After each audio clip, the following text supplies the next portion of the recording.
घर की औरत पार्ट 2। मीना याद है ना आपको, जिसके ससुराल में ससुर और पति कैसे उसका और उसकी सास का अपमान किया करते थे।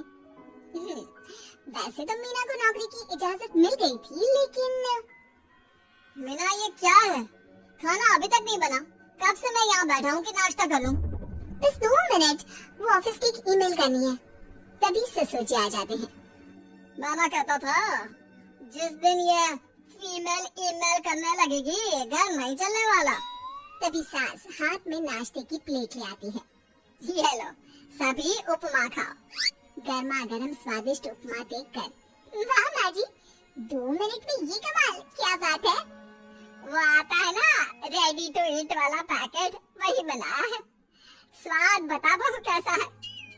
कल तक जो बीवी पति के नाम से ही कांपती थी, बहू के आ जाने के बाद कैसे उड़ रही है, ये देखकर ससुर जी को आ जाता है गुस्सा। हाँ, पैसे तो पेड़ पर उगते हैं ना, या तेरा बाप दे जा रहा है जो बैठे बैठे पैसे खर्च कर रही है। अरे जरा शरीर चला लिया कर, वरना पता है ना जब मेरा हाथ पड़ेगा तो कैसा काम करती है तू। बहू बेटे के सामने खुद का अपमान सास बर्दाश्त नहीं कर पाती और रोती हुई कमरे में चली जाती है। क्या पापा, क्या जरूरत थी माँ से ऐसे बात करने की? सुबह से कुछ नहीं खाया है, अब जब खाना आया तो रुला दिया आपने। चलिए देखते हैं माँ कहाँ गई। मेरी जूती भी ना जाए उस पागल औरत को देखने। अरे क्या गलत कहा मैंने? बस यही ना कि भाई पैसे बचाओ। अरे कमाने बाहर निकले ना तब पता चले कि कैसे हड्डी गल जाती है। बात तो सही कह रहे हैं पिताजी, माँ को तो बस पैसे उड़ाना आता है। अरे पर माँ ने तो सबके लिए नाश्ता ही बनाया था ना, कौन सा खुद के लिए गहने खरीदे थे। खैर, बहू समझ जाती है कि सारा मामला कमाई का ही है, क्योंकि सास कुछ करती नहीं, कुछ कमाती नहीं, तो ससुर जी उन पर हावी रहते हैं। फिर क्या था, अब थी बारी बहू की। माँ जी दरवाजा खोलिए, देखिए मैं उपमा लेकर आई हूँ, गर्मा गर्म खा लेते हैं। सास कमरा खोल देती है। सामने खड़ी होती है बहू, हाथ में उपमा की प्लेट लेकर। बहू सास की सूजी आंख देखकर समझ जाती है कि मामला गड़बड़ है। वो बात पलटते हुए कहती है, माँ जी वो आपकी काली साड़ी पर काला ब्लाउज है ना, वो प्लीज मुझे दीजिए। मुझे कल ना काली साड़ी पहनी, लेकिन कोई ब्लाउज ही नहीं है। सास बहू की बात में अपना गम भूल जाती है। हाँ बहू क्यों नहीं, वो तो मैंने अपने हाथों से डिजाइन किया था। चल अभी निकाल कर देती हूँ तुझे। सास बहू को ब्लाउज निकाल कर दे देती है। फिर अगले रोज, माँ जी आज तो ऑफिस में कमाल ही हो गया। पता है क्या, सारी सहेलियों ने घेर लिया, पूछ रही थी ब्लाउज कहाँ से खरीदा। मैंने भी बोल दिया मेरी सास से सिलाए, वो भी खुद डिजाइन करके। ये तो वही बात हो गई कि झोला छाप डॉक्टर की दवाई काम कर गई। अरे बहू ये तो बस ऐसे ही बना दिया था। लेकिन माँ जी आपको पता है, ये देखिए 2 लोगों ने तो मुझे कपड़ा भी दे दिया और नाम भी, सेम टू सेम डिजाइन का ब्लाउज बना दो, और बदले में ये 2000 रुपए। हाथ में 2000 देखकर सास की तो आंखें फटी की फटी रह जाती है। अरे बहू ये तो कमाल ही कर दिया, ये काम तो मैं कल तेरे ऑफिस जाने से पहले ही खत्म कर दूंगी। सच्ची माँ जी, कैसे इतनी जल्दी? अरे बहू वो बस नाप है ना, उसी के आकार का काट काट कर डिजाइन ही तो देना है। ये तो मेरे बाएं हाथ का खेल है। अगली रोज बहू ऑफिस जाती है और फिर शाम को 2 ब्लाउज ले आती है। अरे बहू क्या बात है, लेकिन इसकी डिजाइन। बहू फोन में सास को डिजाइन दिखाती है। अरे ये तो बच्चों वाला डिजाइन है, रुक अभी थोड़ी देर में ही दे देती हूँ। सास बहू को कपड़े सिल कर देती और बहू सास को रुपए।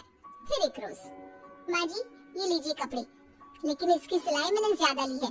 तो क्या है ना, हैवी काम है तो मेहनत ज्यादा लगेगी ना आपको। अरे रहने देती बहू, मैंने कौन सी बुटीक खोली है। बहू को सास की बात में दम लगता है और वो कुछ सोचती हुई निकल जाती है। वो कमरे में बैठी होती है कि उसके ससुर की जोर जोर से चिल्लाने की आवाज आती है। फिर फिजूल खर्ची, अरे तुम्हारे जैसी बेकार नाकाम काज करने वाली औरत कब पैसे की कीमत समझेगी। क्या जरूरत थी ये मशीन खरीदने की? अरे वो मैंने EMI में ली है, आपको पता है ना कपड़े सिलने का कितना शौक है मुझे। हाँ तो क्या दर्जी बनोगी, लोगों को पकड़ पकड़ कर नाप लोगी? अरे कुछ तो शर्म करो।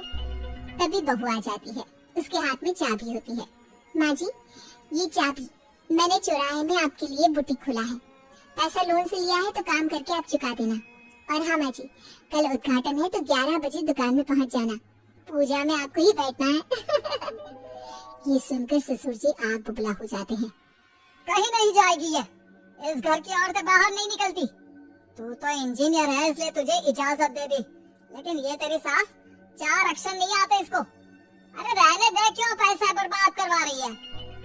सास को डांटने की आदत ससुर जी को जो लग चुकी थी, सास बहू की ओर देखती है। तो माँ जी कल वक्त से तैयार रहना। ससुर जी आप ही तो माँ जी को कहते थे ना उन्हें पैसे की कदर नहीं है, तो अब वो खुद ही कमाने जा रही है। अरे और क्या पापा, देखिए मीना ने कितना अच्छा बुटीक खुला है माँ के लिए। अरे रहने दो, ये कुछ नहीं कर पाएगी, गवार कहीं। ससुर की रजामंदी ना होने के बाद भी सास काम करती है, लेकिन ससुर भी ससुर होता है। एक रोज सास देर से घर आती है। कहाँ घूम रही थी? ये कोई वक्त है घर आने का? घर का ठेका क्या अब मर्द लेंगे? अब लगोगी रसोई में, क्योंकि तुम्हारी बहू रानी भी नहीं आई अभी तक। पापा आज बाहर से ही मंगवा लेते हैं। आज बहुत ज्यादा काम था, किसी की शादी का पूरा कपड़ा सिलना था। कल उन लोगों की ट्रेन थी, खुद बैठकर काम करवा कर गए हैं। बहू ये पैसे हैं आज के गल्ले के, जरा संभाल ले। ससुर देख रहा होता है कि कैसे कल तक जिस औरत को वो बुरा भला कहकर डरा कर रखता था, वो आज उससे ज्यादा कमा रही है। देखते हैं कितना दिन कमाती है। ससुर अब रोज कोई ना कोई ऐसा काम करता है जिससे सास का काम बंद हो जाए। फिर एक दिन, हे भगवान 10 बज गया, बुटीक खोलने का वक्त हो गया है, लेकिन ये मेरी साड़ी, इस पर ये क्या गिर गया? पता नहीं किसने क्या डाल दिया, अब क्या करूं? सास दोबारा अलमारी से दूसरी साड़ी निकालती है, फिर उसे प्रेस करती है और किसी तरह बुटीक पहुंचती है जहां पहले से ही कस्टमर खड़े होते हैं। अरे क्या हो गया? लगता है काम चल गया तो मैडम के भाव बढ़ गए। पता है इस धूप में पिछले आधे घंटे से खड़े हैं, पता होता तो वो बगल वाली शॉप में ही दे देते। अरे माफ करिएगा, वो क्या हुआ ना, तैयार होकर निकल ही रही थी कि साड़ी में सॉस गिर गया। दोबारा साड़ी चेंज की तो आप आई। ठीक है, लेकिन अब आ गई है तो जरा जल्दी से कपड़े दे दो, हमें जाना है। सास को कस्टमर की बात बुरी लगती है, लेकिन क्या करती, वो जल्दी से सभी को सारा सामान देकर विदा करती है। सारा दिन काम करती है। वो निकल ही रही थी कि एक कस्टमर आती है। जी वो मेरी साड़ी है ना शादी की, उसका लहंगा बनवाना है। हाँ क्यों नहीं, बनवा लो। शादी की साड़ी के साथ इमोशंस जुड़े होते हैं। बिल्कुल सही बोला आपने।